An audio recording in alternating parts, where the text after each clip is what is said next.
Assalamualaikum warahmatullahi wabarakatuh.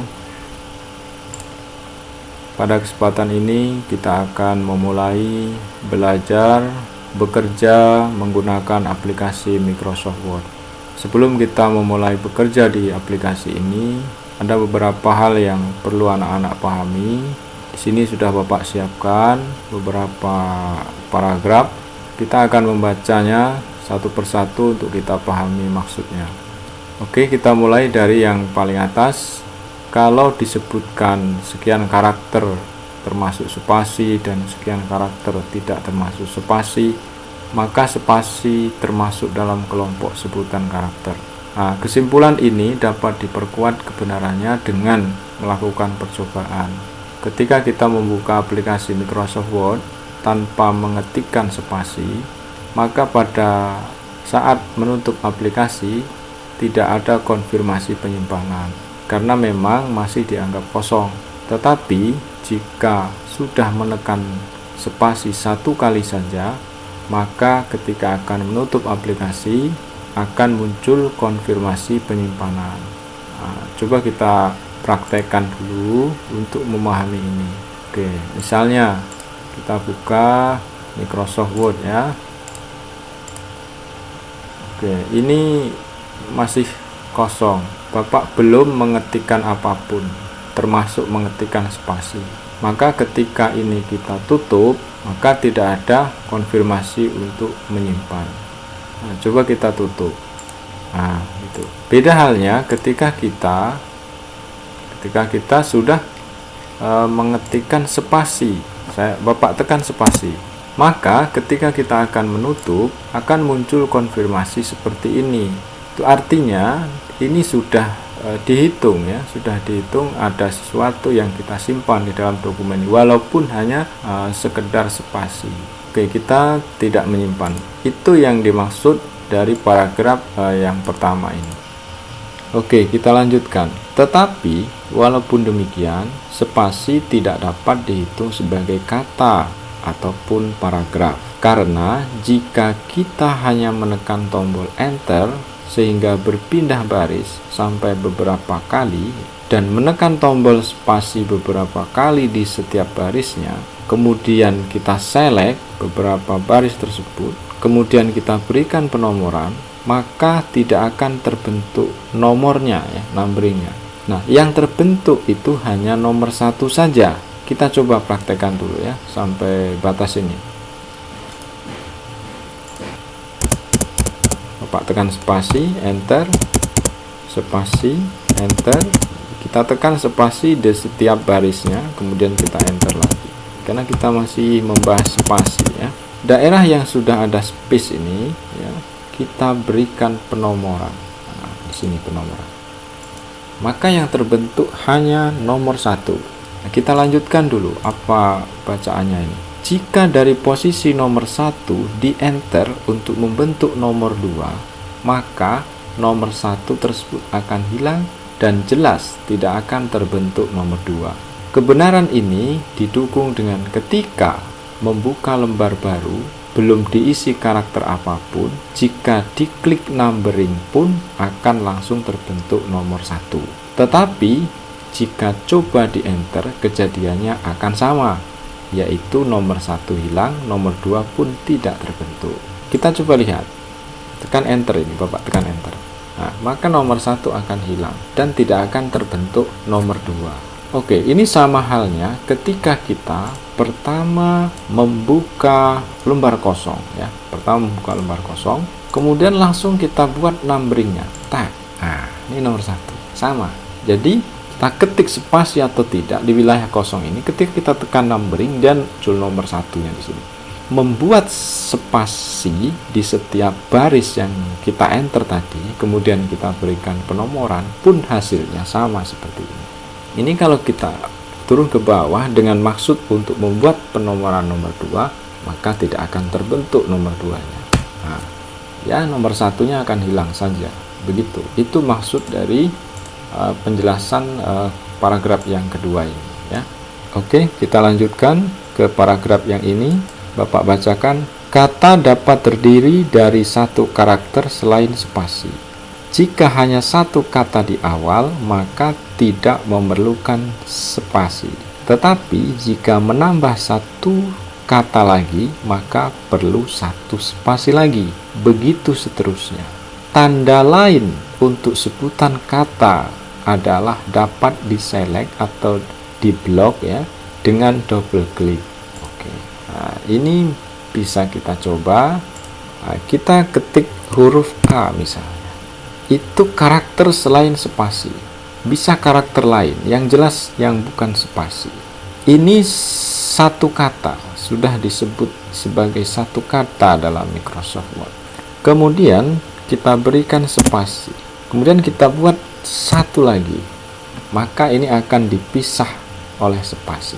Sama halnya ketika kita mengetik makan spasi nasi, ini dipisah oleh spasi, yang ini juga spasi. Maka statusnya dalam Microsoft Word ini satu kata, yang ini juga satu kata, satu kata. Itu yang dimaksud dalam paragraf yang ini ya, paragraf yang ini. Nah, untuk memperkuat pernyataan ini adalah di kalimat terakhirnya ini. Tanda lain untuk sebutan kata adalah dapat diselect dengan double klik. Perhatikan ketika kita menselect dia ini, kita lakukan dengan double klik. Kalau satu klik saja dia nggak mau. Oke, kita klik dua kali. Nah, kena blok satu kata. Ini huruf A nya yang kena blok. Kemudian yang ini, yang huruf B. Kemudian yang ini lagi. Nah, kita lakukan double klik. Jadi tanda bahwa dia adalah satu kata itu bisa kita lakukan dengan double klik. Oke, kita lanjutkan ke paragraf yang ini ya. Kalimat adalah beberapa kata yang dibuat dari awal baris atau setelah tanda titik dan spasi. Ini awal baris nih ya. Ini juga awal baris. Atau setelah tanda titik dan spasi. Nah, ini titik kemudian spasi, maka di sini namanya kalimat. Nah, ini satu kalimat ya. Artinya jika akan menulis beberapa kalimat dalam satu paragraf, maka kalimat pertama harus diakhiri tanda titik kemudian spasi, bukan spasi baru titik. Nah, begitu. Untuk kalimat terakhir tidak perlu diakhiri dengan tanda titik dan spasi karena dia sudah dianggap sebagai kalimat walaupun tidak dibuat titik dan spasi. Nah, seperti ini andaikan Bapak hapus tanda titiknya ya, dia nggak masalah walaupun nggak kita titik, nggak kita spasi, asalkan dia itu ini ya berada di akhir ya, di akhir paragraf, maka tidak masalah. Itu statusnya ini tetap satu kalimat. Nah, tanda lain untuk sebutan kalimat adalah dapat diselect dengan menekan tombol Ctrl Ctrl plus klik ya, klik kiri mouse ya. Kita coba sekarang. Ini Bapak tekan, tahan tombol Ctrl Ctrl, kemudian Bapak klik di sini. Nah, ini membuktikan, menandakan bahwa ini adalah satu kalimat menurut Microsoft Word. Karena di sini ada titik dan spasi, di sini letaknya. Oke, sekarang Bapak lepas tombol kontrolnya, Bapak klik di tempat kosong. Oke, sekarang Bapak hapus dululah titiknya. Di kalimat terakhir paragraf nggak pakai titik pun dia sudah dianggap sebagai satu kalimat. Kan Bapak tahan tombol kontrolnya, kemudian Bapak klik di sini. Nah, ini membuktikan bahwa penjelasan pada paragraf ini betul, ya. Oke, kita lanjutkan ke paragraf yang ini ya.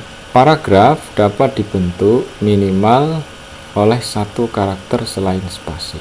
Artinya paragraf dapat mungkin hanya dibentuk oleh satu karakter selain spasi, atau hanya satu kata atau beberapa kata yang membentuk satu kalimat. Ini Bapak contohkan ya, misalnya hanya satu kata, saya. Kemudian Bapak enter lagi. Kemudian Bapak buat kalimat, dia suka makan roti. beberapa kata. Ini satu kata, ini satu huruf selain satu karakter ya, satu karakter selain spasi. Kemudian ini satu kata, ini beberapa kata, atau beberapa kata yang membentuk satu kalimat, atau beberapa kalimat.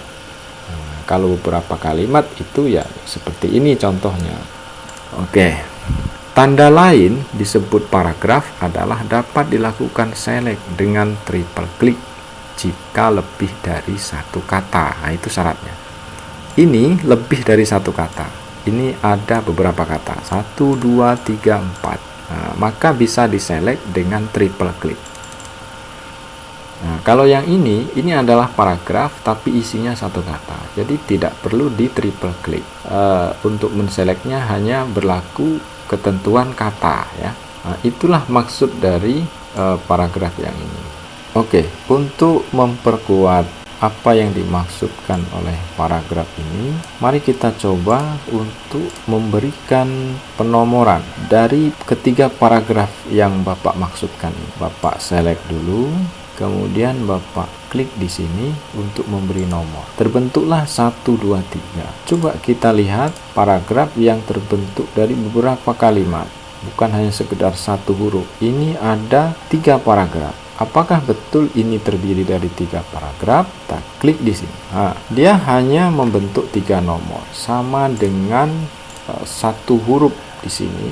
Dia terbentuk satu nomor. Ini adalah hasil kita mengenter dari baris pertama, enter kedua, enter ketiga, begitu. Ini juga sama. Walaupun ini panjang, tetapi satu paragraf ini ketika kita mengetik itu tidak ditekan tombol enter ya. Jadi dia ketika mengetik sampai di ujung sini dia akan turun dengan sendirinya sampai paragraf itu selesai kita buat.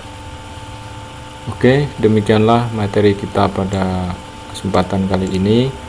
Mudah-mudahan bisa dipahami dan bermanfaat. Terima kasih. Wassalamualaikum warahmatullahi wabarakatuh.